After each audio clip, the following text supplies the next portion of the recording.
A mom in St. Charles Parish is trying to make it easier to have conversations with your kids about pediatric medical conditions through pajamas. Her pajama line, Nola B, launched in January. Erica Ferrando has her story.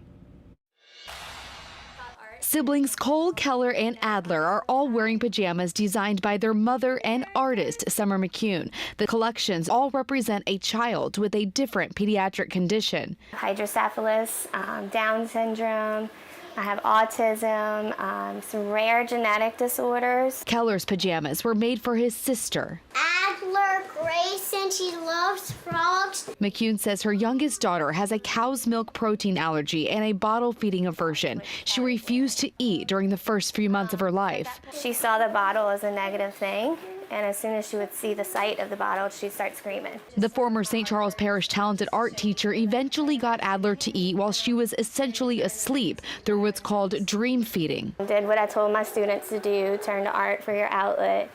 And I started painting a little frog painting because the Five Little Speckled Frogs song is the only thing we can do to calm her down when she was crying from a bottle refusal. The frog painting turned into this. And us having to feed her in her sleep for 3-4 months of her life, I decided, why not make PJs? Feeding aversion awareness jammies, the first of her pajama line that launched in January called Nola B. I said, well, I'm not going to just do this for Adler. I'm going to open it up to other children who are facing medical battles. These are for Blakely, who was diagnosed with cancer in her kidneys, and these are for Anderson. Do you remember what he was born with?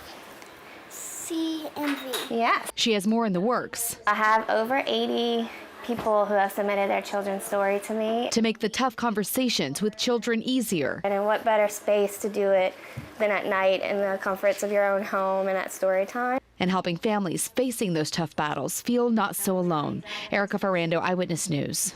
Well, McCune raised $20,000 for Children's Miracle Network through a national Supermom contest where she was a finalist. Plus, a portion of her proceeds to go to Children's Hospital in New Orleans, where you can also find some of the collections for sale.